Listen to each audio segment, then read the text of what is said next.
In 2016, a mobile game made $1 billion in a single year. No console. No dedicated graphics card. No story. Just a phone screen, 2.5 minutes, and 8 cards.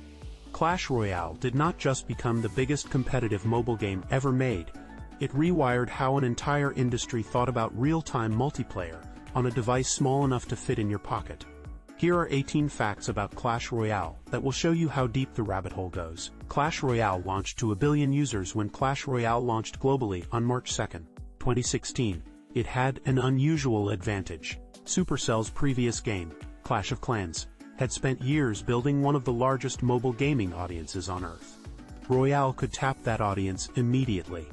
The result was the fastest game in history to reach $1 billion in revenue, doing it in less than a year.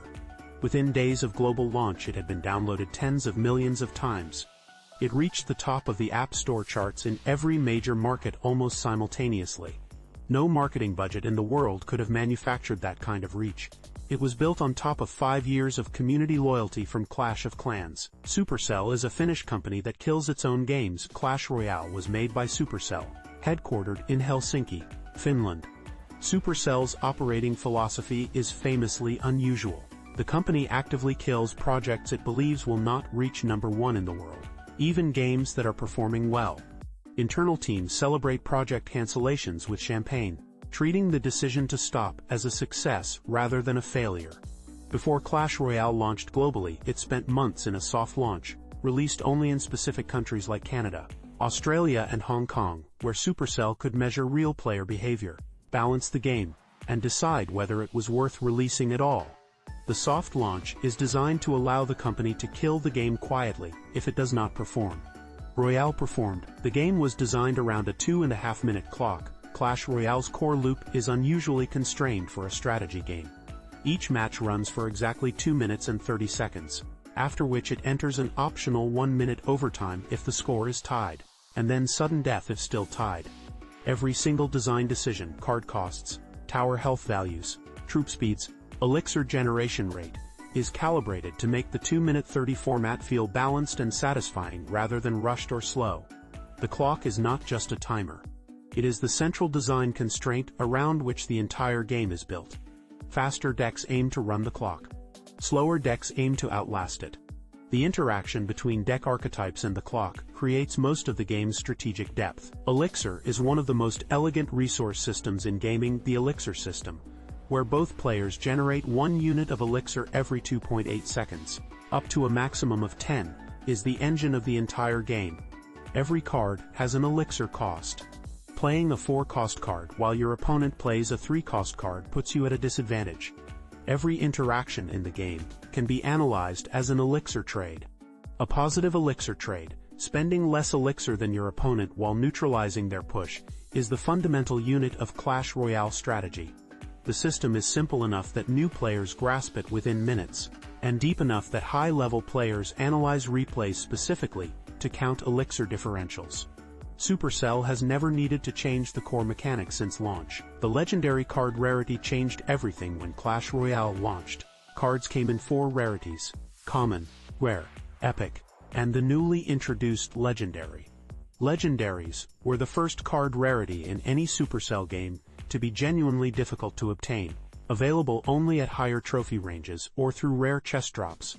The introduction of legendaries created a new psychological dynamic. Players were now chasing cards they might not see for months. The first wave of legendary cards, including the Miner, Sparky, the Lava Hound, and Princess, immediately became status symbols. Players who had them were visibly better equipped and visibly more invested in the game. The legendary rarity did more to drive long-term retention than almost any other single feature. The 2.6 Hog Cycle deck is the most resilient build in mobile gaming history in competitive Clash Royale. Most decks last a few months before a balance patch makes them obsolete. The 2.6 Hog Cycle deck, built around the Hog Rider, Cannon, Ice Spirit, Skeletons, Musketeer, Fireball, Log, and Ice Golem, has been consistently viable since approximately 2017. Its average elixir cost is exactly 2.6, allowing it to cycle through cards faster than almost any other deck. At the highest levels of play, 9 years after the game's launch, It remains a tournament standard build. No other deck in Clash Royale history comes close to its longevity. Players who have invested in those 8 cards have never had their investment made irrelevant. The emote system created one of gaming's biggest controversies. Clash Royale launched with a simple emote system. Players could send animated expressions to their opponent during a match. Originally intended to add personality, emotes quickly became tools for psychological warfare. Players would spam a laughing emote after every mistake their opponent made. The practice became so widespread and toxic that a significant portion of the player base permanently muted all emotes. Supercell's response, adding more emotes, including rare and paid ones, was widely criticized for rewarding rather than addressing the problem.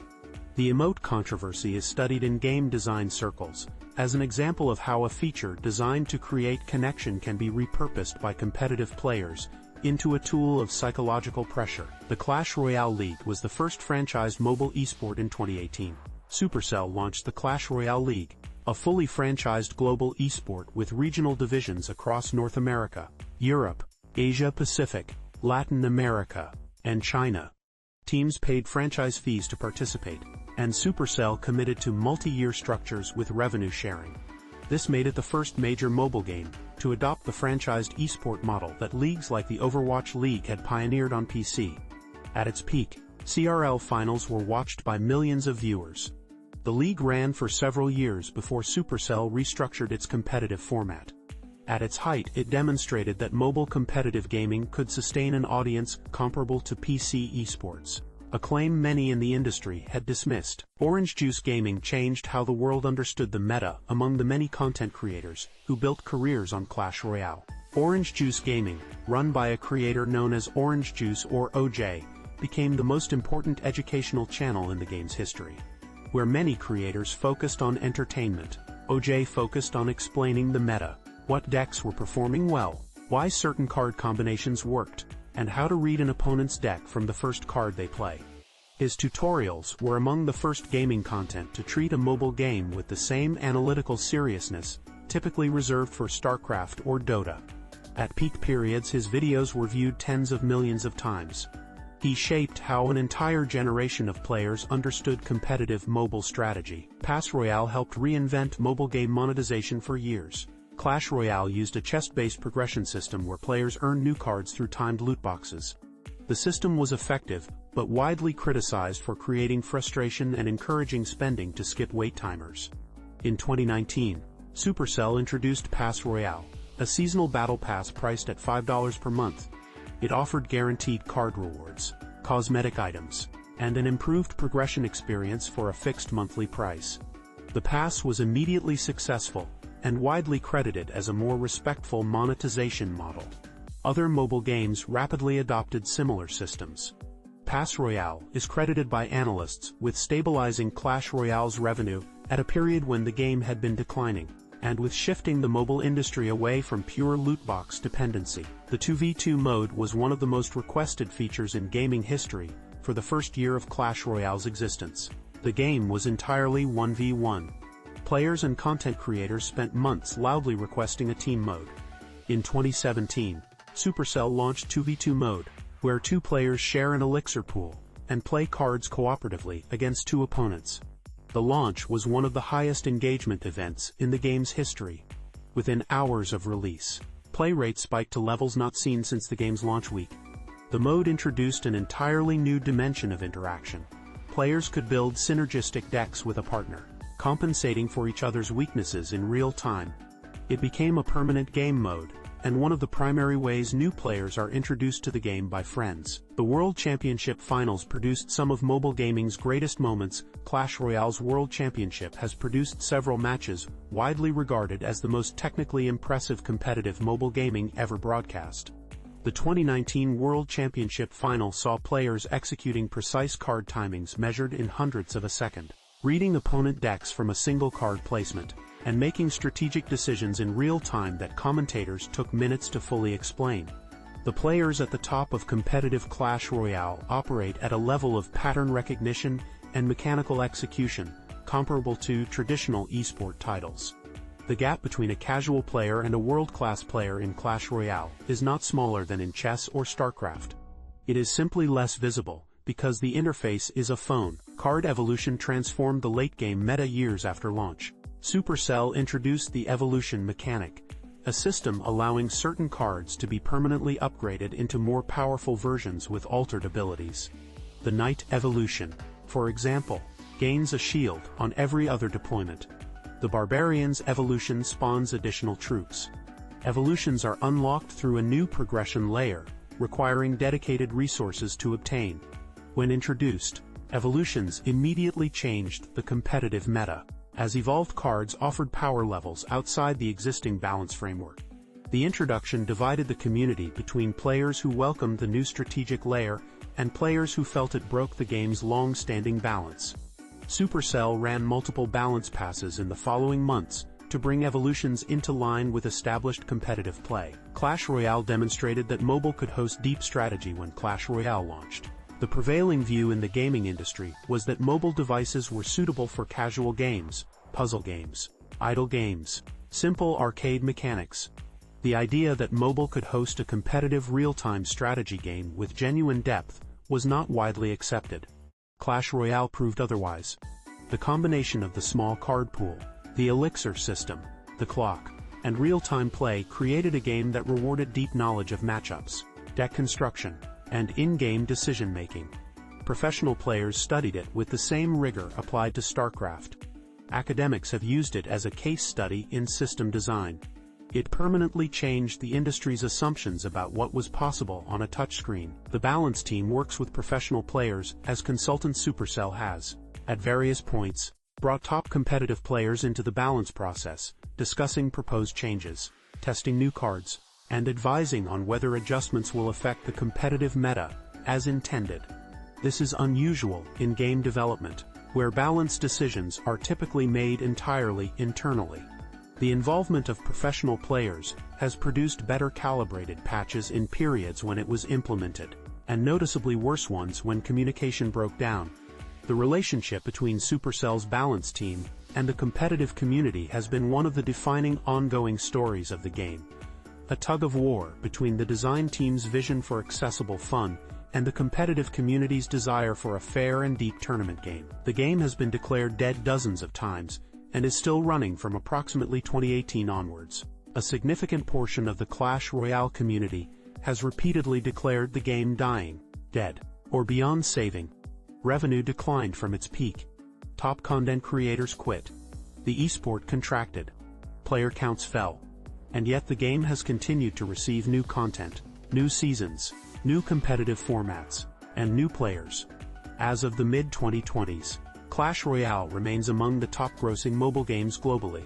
A decade after launch, the game is dying narrative became a running community joke, then a meme, then a shorthand for the gap between vocal online communities and the actual player population sustaining games. Clash Royale may be the most frequently declared dead game in mobile gaming history that still has millions of daily players. Clash of Clans and Clash Royale share a universe that expanded into a media franchise. Clash Royale takes place in the same universe as Clash of Clans, featuring the same characters, barbarians, wizards, giants, archers, now competing in a tournament arena watched by a cheering crowd. Supercell used the shared universe to cross-promote the two games, driving Clash of Clans players to try Royale and vice versa. The Clash universe eventually expanded into an animated series produced at high quality by external studios, establishing lore, character backstories, and relationships between figures that had previously just been silent game pieces. The expansion of a mobile game universe into animated media, mirroring what Riot Games did with League of Legends and Arcane, represents Supercell's ambition to turn Clash into an IP rather than just a product. The real legacy of Clash Royale is what it proved was possible before Clash Royale. The mobile gaming industry had a clear ceiling. Casual games dominated. Competitive depth was considered incompatible with a touchscreen. Real-time multiplayer strategy was assumed to belong to PC and console. Clash Royale broke all three assumptions simultaneously and made $1 billion doing it. It proved that players would invest serious time, serious money, and serious competitive effort into a game running on a device in their pocket. Every real-time competitive mobile game that launched after 2016 was influenced, directly or indirectly, by what Clash Royale demonstrated was possible. Its greatest contribution to gaming was not any single feature, tournament, or card design. It was the proof that the medium was capable of more than anyone expected.